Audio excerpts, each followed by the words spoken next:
है जो श्रावक के व्रत हैं 5 अणुव्रत, 3 गुणव्रत, 4 शिक्षा व्रत।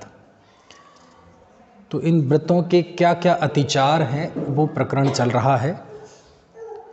और सामायिक व्रत के अतिचार पिछली कक्षा में हमने पढ़े थे। अब 34वां सूत्र हमें पढ़ना है। 4 प्रकार के शिक्षा व्रत में जो दूसरा शिक्षा व्रत है प्रोषधोपवास, उसके क्या अतिचार हैं। प्रोषधोपवास यानी पर्व के दिनों में किए जाने वाले उपवास संकल्प के साथ करना है ना। तो वो प्रोषधोपवास के क्या अतिचार हैं वो देखो। 34वें नंबर का सूत्र मैं बोलता हूँ, आप दोहराइएगा। अप्रत्यवेक्षिता प्रमार्जितोत्सर्गादान, बोलिए।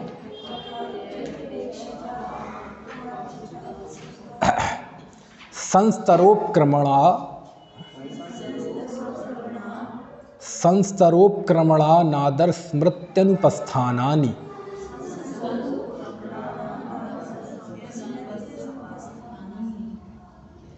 चलो एक साथ पूरा सूत्र बोलता हूँ। अप्रत्यवेक्षिता प्रमार्जितोत्सर्गादान संस्तरोपक्रमणानादर स्मृत्यनुपस्थानानि।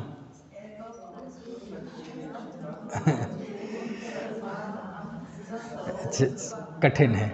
अब वो क्या है, बीच में ऐसे तोड़ने वाली कोई स्थिति नहीं दिख रही। जैसे हम बोले ना अप्रत्यवेक्षिता, तो वेक्षिता नहीं है वो, उसका आ आगे वाले में है। तो इसलिए मुझे उसमें थोड़ा सा तोड़ के भी बोलने की कोशिश इस तरह से करता हूँ कि 2 शब्द के बीच में ना तोड़ना पड़े, है ना।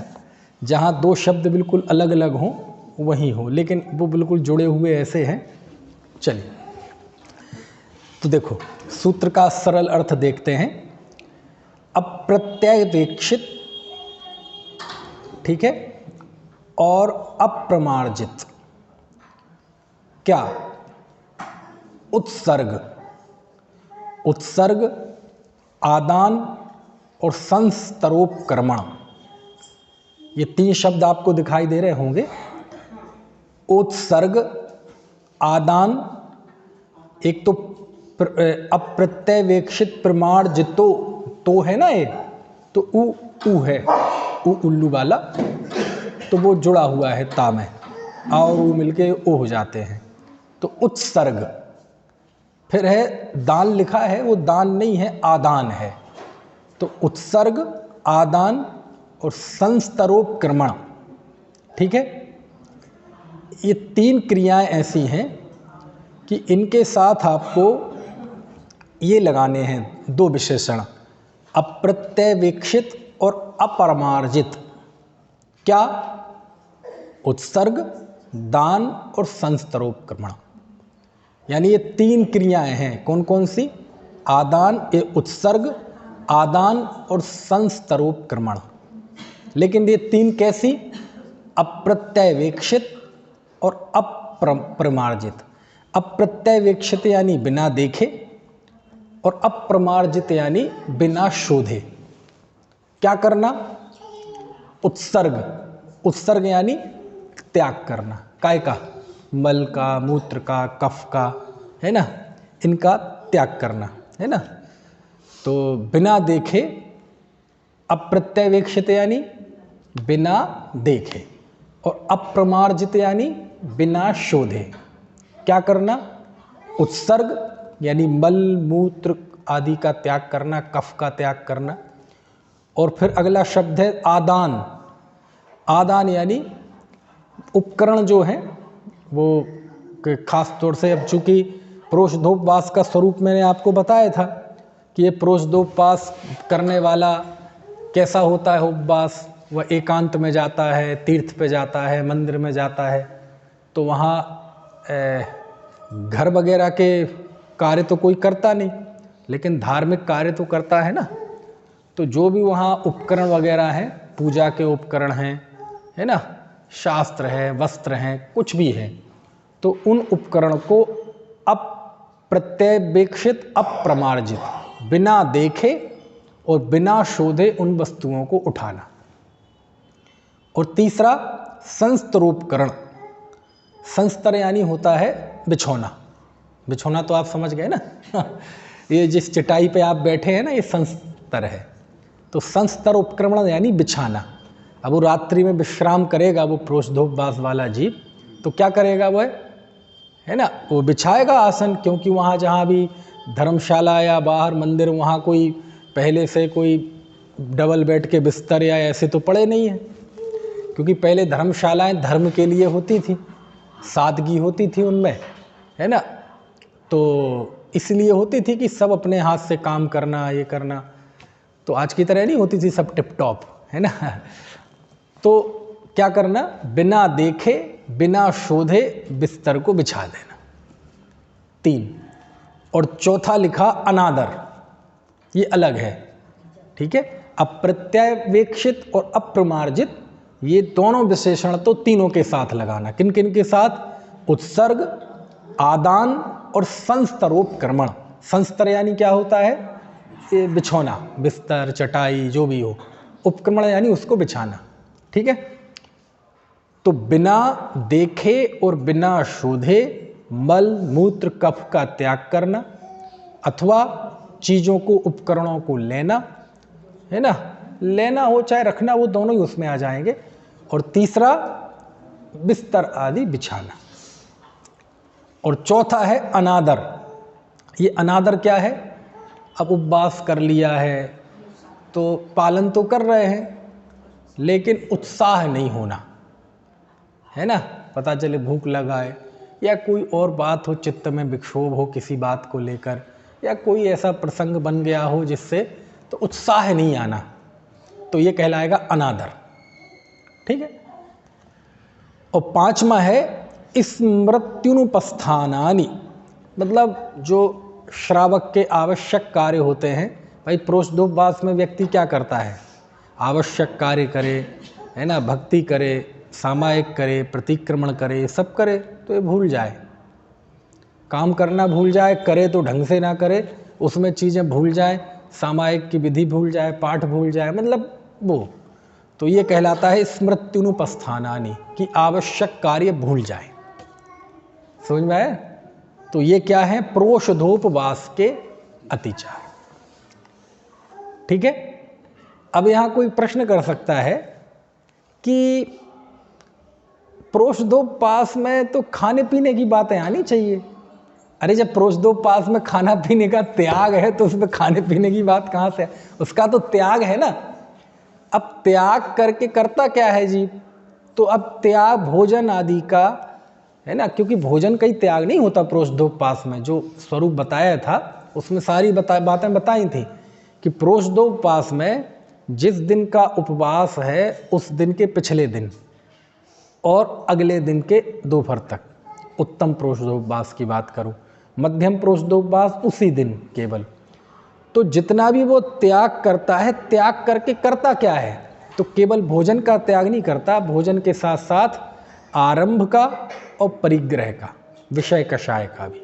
आरंभ का मतलब घर गृहस्थी के कार्य नहीं करेगा। ऐसा नहीं है कि वो प्रोषधोपवास तो कर ले और पता चले यार आज उपवास है, छुट्टी का भी दिन है, तो बाजार भी बंद है आज, तो ऐसा करें घर की सफाई कर लें, उपवास है आज, तो कहते हैं वो फालतू का उपवास है, वो तो आप लजा रहे हो उस उपवास को। अथवा और कोई काम हो घर का, चलो आज वो बही खाता निपटा लेते हैं, और कोई काम निपटा लेते हैं, आज रिश्तेदारी में कहीं किसी के यहाँ मौत हो गई थी तो उनके यहाँ बैठने जाना है, वो काम निपटा। ऐसा नहीं है, समस्त विषय कषाय का त्याग करता है वो उपवास के समय। तो उस कार्य में अब कोई दोष लगेगा, समझ में आए ना। तो क्या हो सकता है?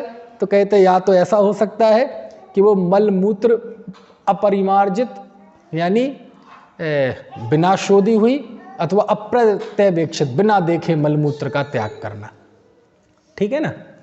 और मल का त्याग तो कोई ऐसा बार बार प्रसंग आता नहीं है ना, ज़्यादातर तो मूत्र त्याग का, कफ त्याग का, इनका आता है ना। तो वो ऐसा नहीं करता है, थूकता भी है तो देख के थूकता है, है ना, कफ आ रहा है तो देख के, कफ कहीं थूकेगा तो देख के, है ना, और मूत्र त्याग करेगा तो ऐसे नहीं, कहीं भी स्थान अच्छा देख के कि कहीं कोई जीव की उत्पत्ति ना हो रही हो, कोई ऐसे वहाँ फोफली ज़मीन ना हो कि उसके अंदर जीव हो, तो ऐसा सब विवेक रखता है ना। जैसे मुनि रखते हैं तो मुनि 365 दिन ही रखते हैं, तो उन जैसा उत्कृष्ट परिणाम और उत्कृष्ट क्रिया तो नहीं है, लेकिन प्रोषधोपवास में वो वैसा ही कार्य करता है बिल्कुल। मैंने बताया था ना, गृहस्थ का कोई भी जो व्रत होता है वो जैसे सामायिक के लिए कहा था कि जितनी देर वह सामायिक करता है उतनी देर वह मुनि हो जाता है, समझ लो, गुणस्थान नहीं बदलता, लेकिन उसके प्रत्याख्यानावरण कर्म का इतना मंद उदय होता है कि मानो जैसे मुनि के ऊपर वस्त्र डाल दिए हों, तो उपसर्ग जैसा, है ना। तो प्रोषधोपवास में भी उसने घर छोड़ दिया, परिग्रह छोड़ दिए, विषय कषाय छोड़ दिया, आरंभ छोड़ दिया, तो वो वैसा ही हो जाता है, बहुत पवित्र। तो वो मूत्र भी त्यागेगा, मल भी त्यागे, कफ भी त्यागेगा तो देख के, और कदाचित नहीं कर पाया ऐसा तो वो दोष लगता है, अतिचार, है ना। तो ऐसा क्वचित कदाचित हो तो अतिचार है, लेकिन वो आदत में हो तो फिर वो व्रत ही नहीं है ना, क्वचित कदाचित, है ना, है। अब देखो आप कई बार ऐसा एकदम आपको एकदम कई बार वो सो लग जाए, क्या कहलाता है, एकदम जोर जोर से खांसी आएगी, एकदम सांस फूलने लगेगी और एकदम हड़बड़ाहट में थूक दो कहीं, अब अपन नहीं देख पाए, तो ऐसा क्वचित कदाचित लग जाए, है ना। कई बार किसी को अचानक ऐसी वोमिटिंग आती है कि हाँ पता ही नहीं चलता, जहाँ चाहे वहाँ फिर नहीं देखेगा आदमी, कहाँ जाए कैसे जाए, तो क्वचित कदाचित की बात है। ऐसे ही अपरिमार्जित बिना शोधे हुए भुज, है ना, उस पे नहीं, है ना। ये अब तो फ्लश वगैरह अब चल गए, नहीं तो जो आज भी हैं जो मतलब ऐसे बहुत कठोरता से चीज़ों का पालन करते हैं, वो फ्लश वगैरह में भी नहीं जाते, क्योंकि उसमें तो पल ही नहीं सकती शुद्धि, है ना। तो ये उत्सर्ग की बात हो गई। आदान यानी अब वह जी कोई चीज़ रखेगा उठाएगा, अब दुकान पे तो नहीं जाएगा, है ना, घर गृहस्थी के कार्य तो करेगा नहीं, लेकिन धार्मिक क्रियाएं तो करेगा। तो धार्मिक क्रिया में जो उसके पूजा के उपकरण हैं अथवा वस्त्र हैं वो भी, है ना, बिना देखे उठाएगा रखेगा नहीं, और कदाचित रख दे किसी बस तो वो अतिचार है। और तीसरा शस्त्र उपकरण, वही बिस्तर का लिया, है ना। और ये सब चीज़ें मालूम सामान्य तौर पे भी होती हैं गृहस्थ के, ऐसा नहीं कि कोई उसने वो प्रोषधोपवास व्रत ले लिया है, आड़ू व्रत ले लिए हैं तभी होते हैं। जो सामान्य जैनी है वो भी ऐसा ही देख के ही चीज़ों को करना, क्या जा रहा है, कोई बिगड़ रहा है आपको, समझ में आए ना। मान लीजिए किसी ने कहा चलो ये टेबल उठा के वहाँ ले जाना है, तो क्या तरीका है, उठाने के पहले देख लो एक बार कोई जीप तो नहीं है आसपास। कितनी देर लगती है, बहुत ज़्यादा देर नहीं लगती, है ना। आप जा रहे हैं तो सामान्य तौर पर नीचे देख के चलो क्या जा रहा है, आपकी भी सुरक्षा रहेगी, जीवों की भी सुरक्षा रहेगी, गिरने पड़ने से भी बच जाओगे, है ना। तो वो सारी चीज़ें से बच जाते हैं। तो ये चीज़ें मतलब कोई बहुत बड़ी कठोर कार्य है ऐसा नहीं है, थोड़ा सा व्यक्ति थोड़ा सा भी जागृत विवेक रखे तो ये सारी चीज़ें हो जाती हैं, है ना। जब जैसे पूजा होती है तो पूजा की अपनी पुस्तक बंद करें, तो चावल आवल गिर जाए तो उनको झड़ा लो पहले ऐसे, क्यों, क्योंकि क्या होता है यदि वो दाने अंदर रह जाते हैं तो मालूम क्या होता है, फिर वो दाना कीड़ा बन जाता है, दाना वो कीड़ा बन जाता है, क्योंकि वो गीला दाना है चावल का और वो बीच में फंस गया, फंसने के बाद पुस्तक रख दी, पता नहीं अब वो कब खुलेगी कि नहीं खुलेगी कितने दिन में, तो वो उसमें कीड़ा बन जाता है, वो वहाँ वो लग जाती है, उसमें जीव आ जाता है। और आपने देखा होगा घर की चीज़ों में जैसे बारिश के दिनों में ज़्यादातर होता है, यदि सौंफ है उसमें नमी आ गई तो सौंफ जैसे कीड़े बन जाते हैं, बिल्कुल सौंफ में ही वो छोटे छोटे से पैर निकल आते हैं और वो कीड़ा हो जाता है, समझ में है ना, ऐसे ही होता है। तो ये सब चीज़ें विवेक की होती हैं, ये शास्त्र में पढ़ के तो सीखी जाती हैं, लेकिन अपन जो प्रत्यक्ष देखते रहते हैं कैसे चीज़ों को उठाना, कैसे चीज़ों को रखना, अनादर से ना उठाना, अनादर से ना रखना, शांति से उठाना, कोई चीज़ ऐसे पटकना नहीं, क्यों पटकोगे तो हो सकता है कोई जीव, है ना, वो मर जाए, लेकिन पटकने से आजू बाजू के जीव जिसके ऊपर वो पड़े भी ना वो भी डिस्टर्ब हो जाता है, उससे आपकी क्रूरता और असावधानी झलकती है। तो कोई चीज़ अच्छे से उठाना, अच्छे से रखना, इसमें कोई पैसे लगते हैं क्या? ना, कोई पैसे नहीं लगते। कोई संघनन चाहिए, बहुत बड़ा ताकत, बोले पंचम काल में संघनन नहीं होता, हीन संघनन, काय का हीन संघनन? अहिंसा, हिंसा करने के लिए संघनन चाहिए, अहिंसा के लिए कौन सा संघनन चाहिए? समझ में है ना? हिंसा करना हो तो हिंसा में संघनन चाहिए, अहिंसा में कौन सा संघनन चाहिए कि मैं जीवों को अपनी ओर से कोशिश करूंगा कि जीवों की रक्षा हो, इसमें कोई संघनन नहीं चाहिए। यदि व्रत के पालन में कोई संघनन का बहाना बनाता है तो वो बिल्कुल समझ लो बहुत बड़ा छल रहा है ना, मिथ्यात्व की तीव्र उदय है। किसके लिए? अपनी हिंसात्मक प्रवृत्ति के लिए, शिथिलाचार के लिए यदि कोई संघनन का बहाना बनाता है। हाँ, तप के लिए तो कोई कह सकता है, विशिष्ट तप के लिए तो कोई संघनन को कह सकता है। तो तप तो ऑप्शनल होते हैं, व्रत कंपलसरी होते हैं, है ना। तप क्या होते हैं? ऑप्शनल। उसके लिए तो शास्त्र में कहा ही है कि कीजे शक्ति प्रमाण, शक्ति बना सरधा धरे। और ये गाथा है कुंद कुंद देव की, दंसड़ पाहुड़ की। जम सक्कई तम कीरई, जम णा सक्कई तम सद्दह दी, केवली जिड़े ही भड़िया, सद्दह माणो ही सम्मतम। कि जो जितना शक्य हो वह करे और जो नहीं कर पाता है उसकी श्रद्धा करे। क्यों? केवली जिनेंद्र भगवान ने श्रद्धान को सम्यक दर्शन कहा है, ऐसा दंसड़ पावड़ में कुंद कुंद देव ने लिखा है। वही बात उस पूजा की उस दोहे में है, कीजे शक्ति प्रमाण, शक्ति बिना सरधाधर। अब देखो, जब कोई चीज पता चलती है कि ये गाथा है तो उसका कितना बहुमान बढ़ जाता है। आपको पता था ये गाथा में है, पता तो होगा, सुना भी होगा, लेकिन ध्यान नहीं जाता।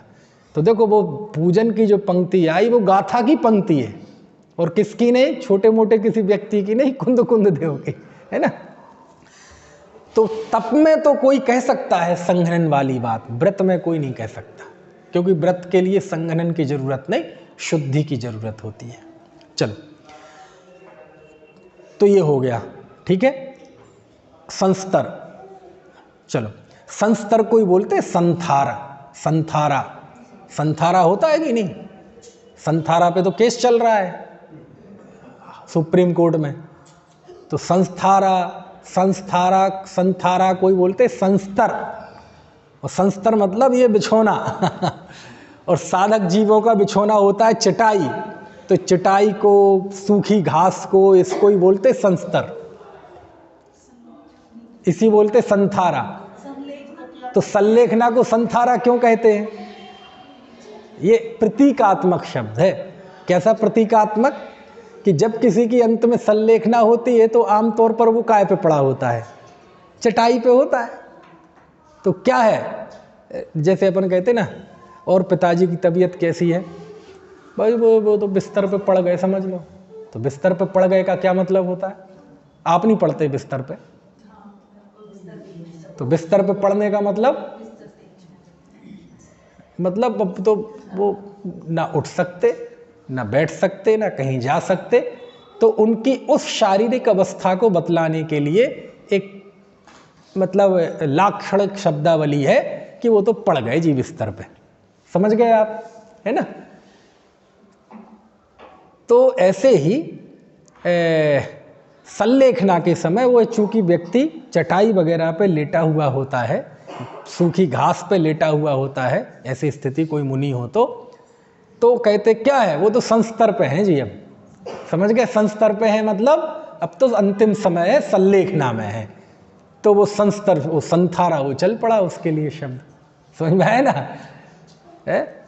चलो, इसलिए अपने यहाँ संथारा शब्द का प्रचलन ज़्यादा नहीं है। यद्यपि कोई संथारा शब्द कहते ही हमें श्वेतांबरों की तरफ ध्यान जाता है, क्योंकि वहाँ संथारा शब्द ज़्यादा प्रचलन में है, ठीक है। लेकिन वो कोई शब्द किसी की पूंजी नहीं है, वो हमारे यहाँ भी है शब्द का प्रयोग, संथारा, है ना। एक ही बात है, एक ही, हाँ हाँ बैठता है ना। संथारा का अर्थ वो ही है, वो विधान अलग है ना ना, वो तो अलग। संथारा का तो संस्तर हुआ, हाँ हाँ, क्या साफ, वो तो उसके सत लेखना, अच्छी तरह देखना। अच्छी तरह लिखना मतलब कषायों को, अपने आत्मा को देखते हैं तो कषायों को दूर करना, शरीर को क्रश करना, उसी को कहते हैं संलेखना, है ना। लेकिन संस्तर शब्द जो है वो प्रतीकात्मक है, जैसे मैंने बताया पड़ गया ऐसे, है ना। कहते ना उनको कुर्सी मिल गई भैया, तो क्यों कुर्सी घर में थी नहीं क्या?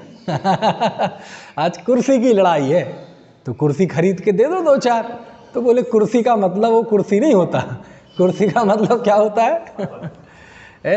अच्छा ये मेरा अनुमान है, पता नहीं क्या स्थिति है, ये जो हमारे लाल कुर्ती है इसे लाल कुर्ती क्यों बोलते हैं? ये लाल कुर्ती मतलब लाल कुर्ते बिकते होंगे वहाँ, क्यों बोलते हैं लाल कुर्ती? नहीं पता? सच में नहीं पता? अब आपको ही नहीं पता तो मुझे क्या पता होगा। मुझे ऐसा अनुमान लग रहा है कि वो पुराने, बहुत पुराना नाम होगा अंग्रेज़ों के ज़माने का लाल कुर्ती, क्योंकि वो अंग्रेज़ों की पुलिस की जो ड्रेस थी वो लाल थी ना, तो कहीं ना कहीं वो पुलिस या सेना है ना वो होता होगा, तो उसी वजह से कुछ नाम पड़ा होगा लाल कुर्ती। ऐसा जो भी हो, अंदाज बता रहे, हो सकता है सही भी हो, कई बार मेरे अंदाज भी सही निकल जाते हैं लौकिक में। समझ में आया? है ना, वही तो हो सकता है उसी वजह से वो, है ना। ऐसे बहुत नाम पड़ते हैं। ग्वालियर में है एक ठाटीपुर में, यार ठाटीपुर क्या है? तो वहाँ अंग्रेज़ों के ज़माने में 30 बंगले थे, तो कहाँ जा रहे वो 30, तो 30 अब भारत का आदमी, उसे क्या पता 30 क्या होता है? 30 का ठाटी हो गया। ठाटीपुर। ऐसे सब होते हैं, बहुत हैं, एक नहीं। मैं अभी ये इसका नाम भी वैसे ही बना है। क्या है वैसे? वैसे इसका नाम था राजा मैदत्त का खेड़ा। हाँ लो ये, बाद हुआ मैराश, हाँ मैराश के बाद हुआ मैराठ, हाँ, मैराठ के बाद हो गया मेरठ। अब बताओ। ऐसे भाषा विज्ञान में सैकड़ों शब्द बता दूंगा इस तरह की कि कैसे उसके उच्चारण बदलते हैं। उपाध्याय, उपाध्याय कितना बड़ा, उपाध्याय का बदलते बदलते केवल झा रह गया, झा। उपाध्याय से घटा ओझा, ओझा से झा। अब बताओ इतना बड़ा उपाध्याय और कहाँ रह गया झा। जय प्रकाश झा, है ना, ऐसे झा। बंद्योपाध्याय का बनर्जी, चट्टोपाध्याय का चटर्जी, त्रिवेदी का तिवारी, चतुर्वेदी का चौबे, है ना। ऐसे खूब हो जाते हैं, खूब है? बोलने के सुख में, मुख सुख में, है ना। जैसे अपने यहाँ ये स्टेशन है, स्टेशन बोलना थोड़ा कठिन है, आधे सा का उच्चारण थोड़ा वो लगता है, तो अपने यहाँ आधे सा को पूरा कर देते हैं, सटेशन, सटेशन। और झांसी में जाओ तो वहाँ वो आधा सा गायब कर देते हैं। एक बार मैं बस स्टैंड पे उतरा तो वहाँ रिक्शे वाले वो लगा रहे थे आवाज़, टेशन टेशन टेशन। मुझे टेंशन हो गई। तो मैं कहा, मैं तो खड़ा रहा, मुझे पता हो सकता है टेशन कोई जगह हो वास्तव में, है ना, कोई जगह का नाम हो, कुछ क्या पता। तो वे कहाँ जाना है? मैंने कहा रेलवे स्टेशन जाना है। तो बैठो ना। मैंने कहा तुम तो स्टेशन जा रहे हो, मैं स्टेशन जाना है। हमारे एक भाई, मतलब जब पढ़ते थे जयपुर में तो उस समय एक शास्त्री था, तो यहाँ कांधला के पास गांव में कहीं दशलक्षण में आए, कांधला वहीं कहीं पास जो भी था, तो हाँ, तो वो उतरे चौराहे पे, तो उन्हें कहीं जाना, वहाँ जाना था। अब पहले मोबाइल इतने जल्दी चलते नहीं थे, अब तो कहाँ पहुँचे जी, ये ट्रेन आ गई जी, वहाँ खड़े, कुछ नहीं, मोबाइल फ़ोन बस बता दिया कि उस दिन आएंगे, और ट्रेन का भी टाइम हो तो चिट्ठी में लिख दो कि इस ट्रेन से आएंगे। अब बस से जाना है, तो अब लेने आने वाला कहाँ जाए, किसको लेने जाए, कहाँ, तो वो खुद ही पहुँचना पड़ता था। तो वो गए, तो किसी ने कहा भाई साहब वहाँ जाना है, तो बोले जुगाड़ कर लो। अब वो कहे यार जुगाड़, अब उसे नहीं पता यहाँ जुगाड़ नाम की कोई बहुत बड़ा वही वैज्ञानिक कोई समझ गए, इतना जबरदस्त वाहन, पुष्पक विमान। अब उसे क्या पता है जुगाड़ किसे कहते हैं। तो पहले जुगाड़ को क्या करें यार, तो वो क्या, वो जुगाड़ ही तो कर रहे हैं, और कर क्या रहे हैं। तो किसी पूछे भाई साहब वहाँ जाना है, कोई कार आर वाला का, उसको कर लें, हायर कर लें कोई टैक्सी। बोले जुगाड़ कर लो। अब उसने भी कहा जुगाड़ कर लो जी। अब उसे समझ में ना आए जुगाड़ क्या करें। जब अब चूँकि छोटे, जब 1 2 3 लोगों ने देख लिया ये आदमी कहीं बाहर से आता हुआ दिख रहा है, दूसरे ग्रह का प्राणी सा, तो इससे बोले कहाँ जाना है आपको? बोले वहाँ जाना है। तो बोले क्या दिक्कत आ रही? बोले सब कह रहे जुगाड़ कर लो। अब हम क्या जुगाड़ करें, समझ में आप बता दो। बोले देखो ये रखी है, ये आगे इंजन है, पीछे दैट इज जुगाड़। बोले अच्छा ये है जुगाड़। तब उसे पता चला कि जुगाड़ किसे कहते हैं। और उस समय तो सरकारें भी जुगाड़ से चलती थी। चलो, तो खैर, तो काय पे बात आई है? संस्तर पे, है ना, संस्तर संथारा। इसके बाद अब 35वां सूत्र है। इसमें अगला शिक्षा व्रत है भोगोपभोग परिमाण व्रत। उसके 5 अतिचार बताते हैं। देखो जरा सूत्र। सचित्त संबंध सम्मिश्राभिषौ दुष्पक्वाहारा। बोलिए।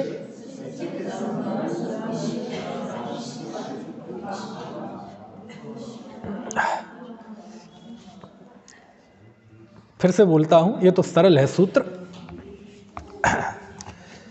सचित्त संबंध सम्मिश्राभिषौ दुष्पक्वाहारा।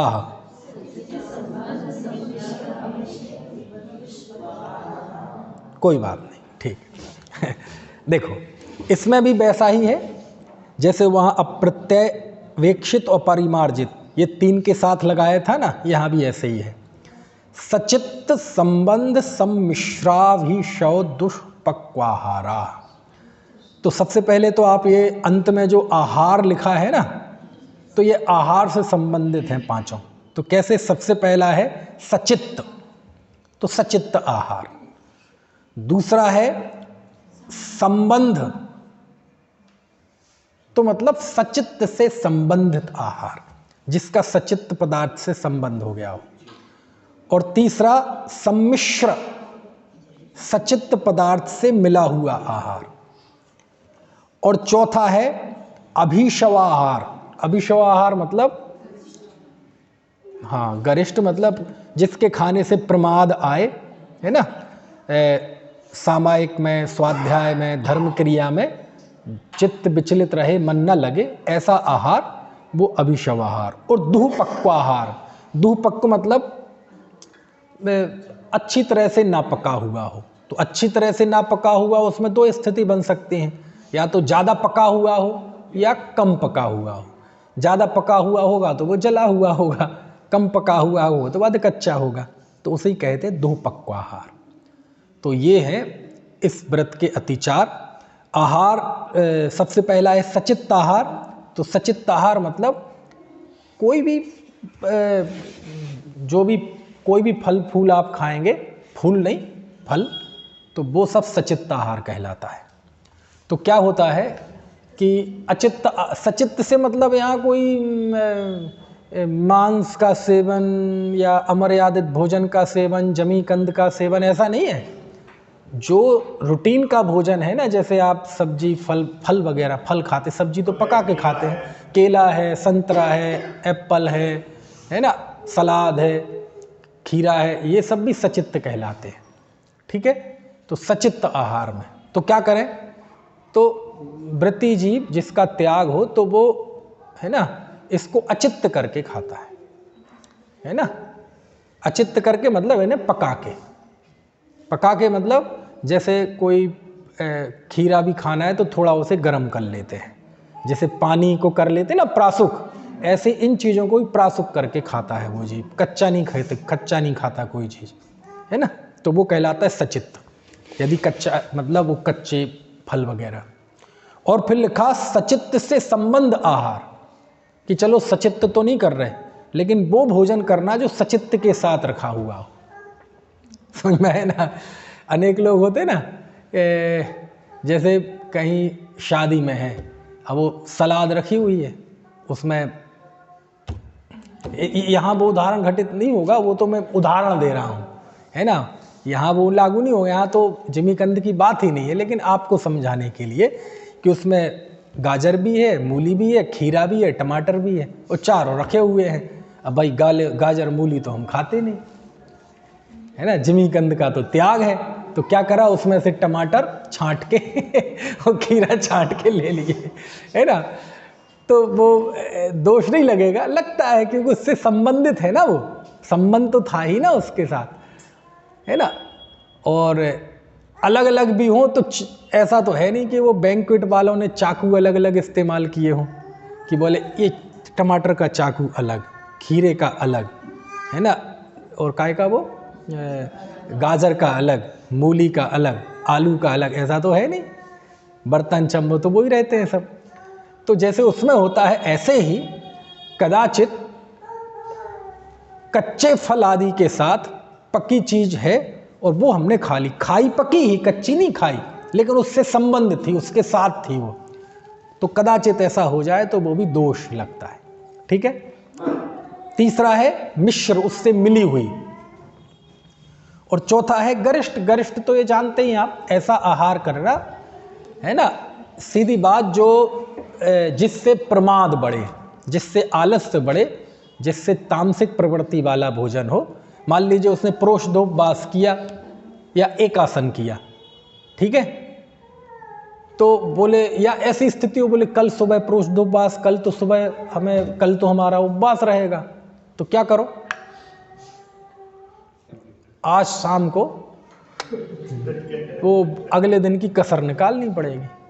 आपने देखा वो दशलक्षण पर्व के बाद इतना खाता है आदमी जब पर्व पूरा हो जाता है ना, कि क्षमा बाणी चतुर्दशी के बाद वो पूरी एक वो सब पूरी कसर निकाल लेता है। क्यों होता है ऐसा? वो गुब्बारा होता है ना, तो गुब्बारा में एक लिमिट तक तो हवा भरती जाती है और एक बार जब फूटती है तो ऐसे ही होता क्या है दरअसल कि 10 लक्षण पर्व में जो व्यक्ति त्याग वगैरह ज़्यादा करता है, ज़्यादा जो उसकी भूमिका के योग्य है वो बढ़िया है, तो ज़्यादा की उसकी आदत तो है नहीं, देखो उतनी उसकी विशुद्धि तो है नहीं, और वो करता है, तो लाजमी है जब वो 10 दिन पूरे होंगे तो उसे ऐसे लगेगा जैसे बेड़ियाँ खुल गई हों जैसे बंधन टूट गए हों, है, कब पर्व पूरा हो और कब टिक्की खाएं, है ना। तो ये सब, तो कल उपवास करना है और वो आज ही खूब गरिष्ठ भोजन कर ले, या उस दिन उसने एकासन किया है, तो एक आसन किया है तो एक आसन मतलब एक आसन में बैठ जाना और कितने ही खाते जाओ, बस एक आसन में बैठे बैठे खा। ऐसी भी मान्यता है लोक में। कैसी? हाँ, कि एक जगह बैठ के खाना और चाहे 2 घंटे बैठे रहो, खाते जाओ, ये भी आने दो, ये भी आने दो, ये भी आने दो, ये भी आने दो, थोड़ा तह जमा लें और फिर थोड़ा रुक जाओ, सावे पेड़े रहेगा भी 10 मिनट बाद। वो जब तक है एक आसन में रह के एक साथ बैठ के वो खाता जाता है, इसे भी एक आसन मानते हैं लोग। ऐसे ऐसे दुनिया भर में बहुत विचित्र विचित्र जीव हैं अच्छा, ऐसा भी है ये हमसे तो बहुत ज़्यादा दुनिया देखी ना भाई साहब ने, मानो वहीं लेट गए और वहीं बैठ के फिर खा लिया, एक आसन, बहुत बढ़िया है ना। तो ऐसे, अब ऐसा जीव है ना, ऐसा जीव जो है आपने करा है, अरे तो आपके लिए तो ये स्वानुभूत सत्य है निज वैभव से बता रहे हैं आप, अब पढ़ो सभी वेड़। तो ये सब क्या है? तो कहते नहीं नहीं ये सब क्यों, उससे होता क्या है कि वो प्रोषदोपवास का उद्देश्य क्या था? उपवास, आत्म स्वभाव के समीप जाना, और समीप जाने के लिए स्तुति, वंदना, स्वाध्याय, चिंतन, मनन वो करना। अब वो तो क्या कर पाएगा? अब जो भी इतना पेल पेल के तह जमा जमा के खाएगा, अब वो सोचे कि हम स्वाध्याय कर लें, संभव ही नहीं है। और एक आसन वाला जीव रूखा सूखा नहीं खाएगा। फिर ये धर्मात्मा जीव को बहुत ज़्यादा खाने का, वो धर्मात्मा जीव को बहुत माल टाल चाहिए खाने को, है। सामान्य व्यक्ति जो धर्म कर्म नहीं करता, हो सकता है वो सामान्य सादा भोजन करे, लेकिन धर्मात्मा आदमी को बहुत चाहिए उल्टा सीधा खाने के लिए, समझ में है ना। है, तो उससे होता क्या है, उससे प्रमाद होता है। खूब तला भुना, खूब माल टाल, खूब हलवा पूड़ी सब खा लिए, अब तुम सोचो कि अब स्वाध्याय कर लो, होगा ही नहीं है। खोल भी लो, ऐसे करते रहोगे, प्रमाद आएगा और लौट जाओगे। और जब पेल के खाओगे और लौटोगे तो नींद आने में भी बहुत श्रम नहीं करना पड़ेगा। और एक बार जब नींद में चले गए तो फिर वो है तो ऐसा गरिष्ठ आहार नहीं करना चाहिए, है ना। अरे सबको ही लिखा है, धर्मात्मा जीवों को नहीं, विद्यार्थियों को भी नहीं करना चाहिए। और आजकल वो अपना बाबा है ना, नहीं निर्मल बाबा नहीं बाबा रामदेव, तो बताते हैं वो कैसा आहार होना चाहिए सामान, तो बहुत अच्छा बताते हैं। जैनाचार का तो बड़ा मतलब प्रशंसा करते हैं, जैनियों के दिन में खाना, छना हुआ खाना, ये नहीं है ना, जिमीकंद वगैरह नहीं खाना, तो सब बताते हैं कैसे कैसे। अभी एक दिन तो मैं देख रहा था, यूट्यूब पे आया था, अपने भाई साहब है ना सुमत प्रकाश जी, उनका स्पेशल व्याख्यान हुआ। अभी कहाँ है वो, शिखर जी में, तो शिखर जी में वो मुनि संघ भी है वहाँ, आचार्य विशुद्ध सागर जी का, तो उनके संघ में उनका व्याख्यान हुआ काय के लिए, आहार के लिए, कि आहार चर्या में आहार कैसा होना चाहिए। आहार चर्या नहीं, चर्या तो वो सब जानते हैं, लेकिन आहार के नियम कैसे होने चाहिए ताकि साधना चलती रहे। तो वो गृहस्थ तो भी थे, तो बोले गृहस्थ को भी ऐसा विवेक रखना चाहिए कि क्या आहार देना मुनि को, और मुनि को क्या ध्यान रखना चाहिए स्वास्थ्य के अनुकूल। ये सब हमारे द्वादशांग में है। जो द्वादशांग है ना, द्वादशांग में इसका वर्णन है, आयुर्वेद वगैरह का सबका वर्णन है। यानी एक साधक की साधना के लिए किन किन चीज़ों की जरूरत पड़ सकती है, वो सारे उसमें है द्वादशांग में। गौतम स्वामी ने बनाए द्वादशांग। क्यों?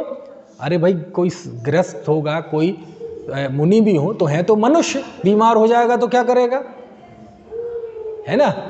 तो आहार का ज्ञान, औषधि का ज्ञान, यदि आपको गृहस्थ है और औषधि का, शुद्ध औषधि का ज्ञान होगा तो आप आहार दे पाएंगे, औषधि दान कर पाएंगे, तो मुनि के तप की वृद्धि होगी और आपका वैया वृत्ति होगी। लेकिन कब हो पाएगी? जब आपको उस आयुर्वेद का, शुद्ध औषधि का, प्राकृतिक चिकित्सा का ज्ञान होगा, और वो ज्ञान द्वादशांग में है, गौतम स्वामी ने जिसकी रचना की थी। तो क्या क्या आपके सामने वो स्थिति बन सकती है कि साधना में बाधा पहुंचे, तो उन सबके निराकरण के लिए गौतम स्वामी ने सारी व्यवहारिक चीज़ों का वर्णन द्वादशांग में किया है ना। और दुःपक्वाहार, कच्चा खाना अथवा ज़्यादा पका हुआ खाना, इससे क्या नुकसान है जी? आध कच्चा खाना अथवा ज़्यादा पका हुआ खाना, क्या नुकसान है इससे? इसमें दोष क्या है? अरे बहुत खराब होता है। डॉक्टरों से ही पूछो, जला हुआ खाना कैंसर कारक होता है, जली हुई रोटी खाना कैंसर कारक होती है, क्योंकि वो कार्बन है ना, कार्बन बढ़ जाता है उसमें, है ना। तो ये दुःपक्क, ज़्यादा पका हुआ अथवा कम पका हुआ, ये सब नुकसानदायक है। किसके लिए? ये फल भी आ सकता है क्या? फल ज़्यादा पका हुआ या फल कच्चा? हाँ वो भी आता है। वैसे उसमें तो हमारे यहाँ एक तो वो क्या कहलाता है, उसको नाम ध्यान नहीं आ रहा। ज़्यादा पक जाता है तो चलित रस? नहीं, चलित रस तो है। कोई चीज़ एक लिमिट के बाद ही वो तोड़ी और खाई जाती है, जैसे कोई फल हो, सब्जी हो, है ना। ये खीरा होते हैं, है ना, एक यद्यपि वो खाते हैं लेकिन बहुत छोटे हो ना, हाँ तो वो नहीं खाए जाते। ऐसी सब्जी भी, हाँ हाँ, वो तो अभक्षी है हमारे, वो तो अभक्षी कहलाते हैं, है ना। वो तो अजी यहाँ तो मुख्य रूप से उसी की बात है ना, किसकी, जो अपन भोजन पकाते हैं। क्योंकि जो फल वगैरह आधे कच्चे आधे पके, वो तो अभक्षी है अभी इस दृष्टि से, क्योंकि यहाँ तो उसका सचित्त का त्याग ही है ना। तो मान लीजिए जो सचित्त का त्याग है तो अचित्त करके खाएगा, तो भैया यार ऐसा ना हो टेस्ट बिगड़ जाए, तो क्या करो, बस थोड़ा सा पका लो, बस जरा सा, बस व्रत पल जाए कि हाँ पका लिया था है ना। तो कहते नहीं, या ज़्यादा पका लो, नहीं ऐसा नहीं। तो वो स्वास्थ्य के लिए भी ज़्यादा पका अथवा अध पका खाना ये नुकसानदायक होता है। चलो ठीक है, तो ये हो गया भोग उपभोग परिमाण व्रत के अतिचार। अब देखो 36वां सूत्र,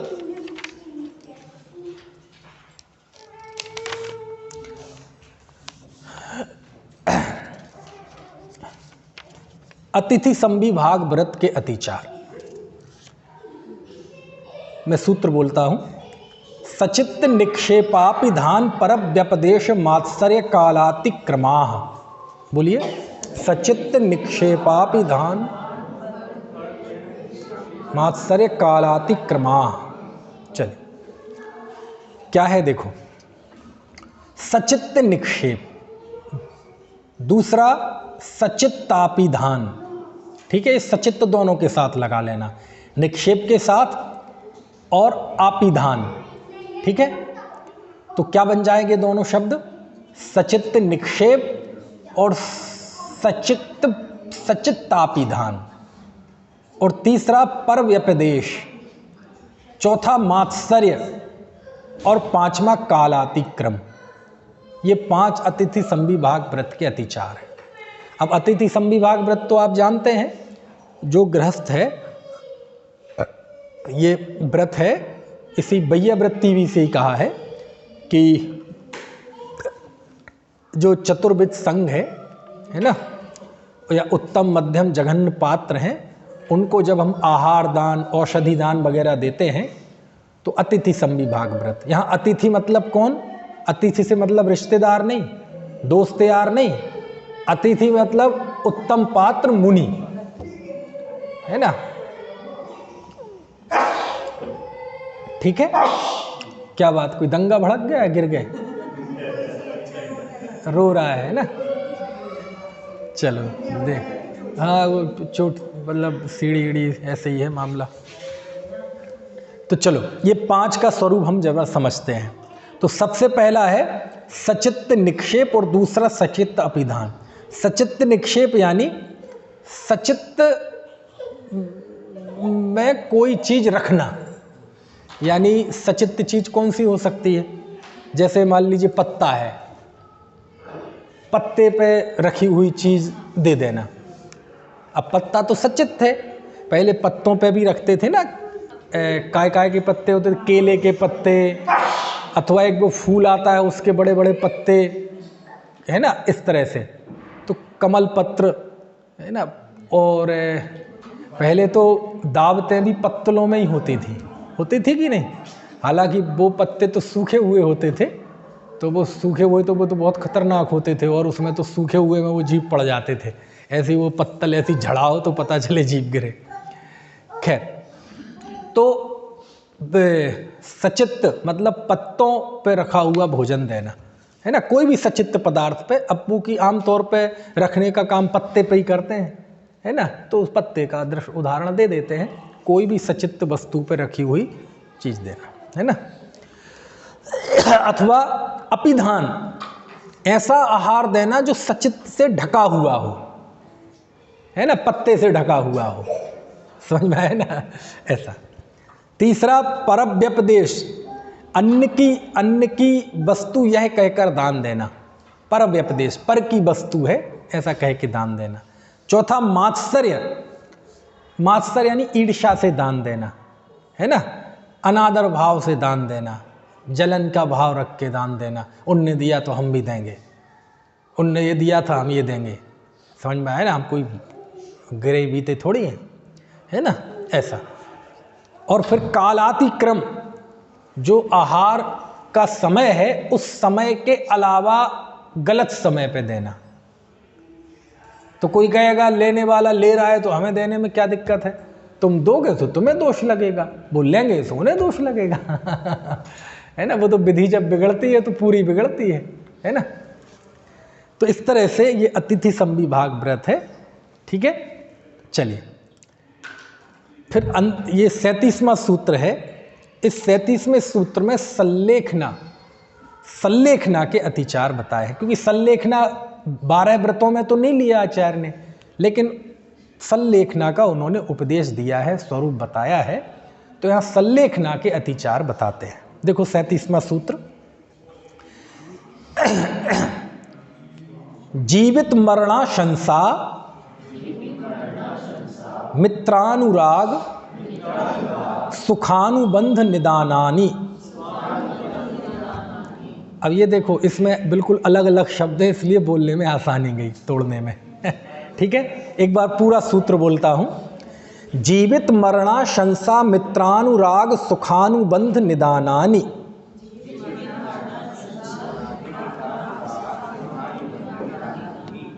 अब ये देखो कितने है, गजब है।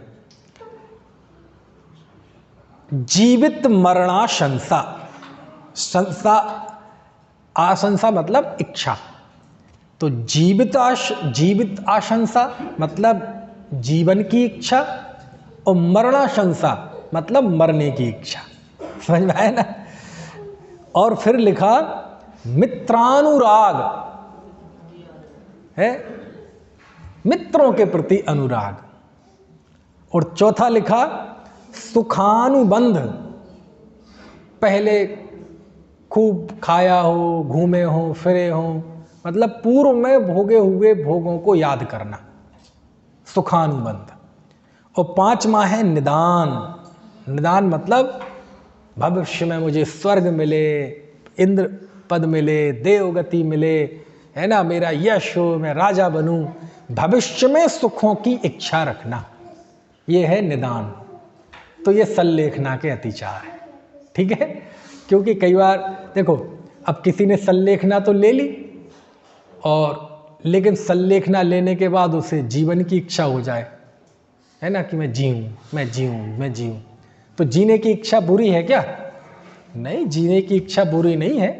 वैसे तो इच्छा तो कोई भी हो बुरी हो, लेकिन जब सल्लेखना ले ली है तो उसके बाद फिर जीवन की भी इच्छा और मरण की भी इच्छा, दोनों ही अतिचार है। समझ में है ना। क्योंकि अब जीवन की इच्छा क्या करना, तो मरने की करें क्या, तो मरने की क्यों इच्छा करना, किसी की भी इच्छा मत करो, लाखों वर्षों तक जीऊं या मृत्यु आज ही आ जावे, है ना। तो ऐसा जीवन की इच्छा आ जाना, अभी मैं मरना नहीं चाहता, अभी मैं जीना चाहता हूं, तो ये दोष है। ये इच्छा यदि हो ही तो वो सल्लेखना ही नहीं ले पाएगा।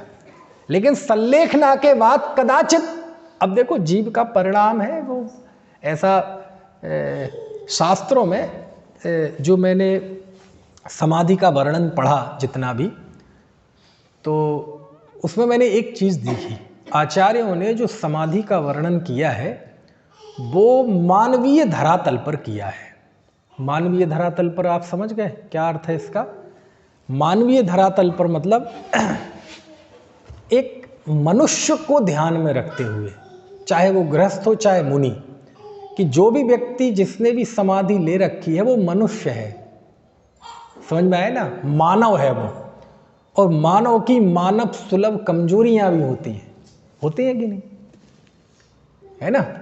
और मानवीय सुलभ जो कमजोरियां हैं उसकी वजह से उसे क्या क्या प्रवृत्ति हो सकती है सल्लेखना में, उसे मरने की इच्छा भी हो सकती है, उसे जीने की भी इच्छा हो सकती है, उसे ये भी हो सकता है कि मैं ये करूं, मुझे कष्ट हो रहा है बहुत, एकदम ऐसा भी लग सकता है मुझे नहीं लेना सल्लेखना, मुझे तो भूख लग रही है, मैं तो भोजन करूंगा।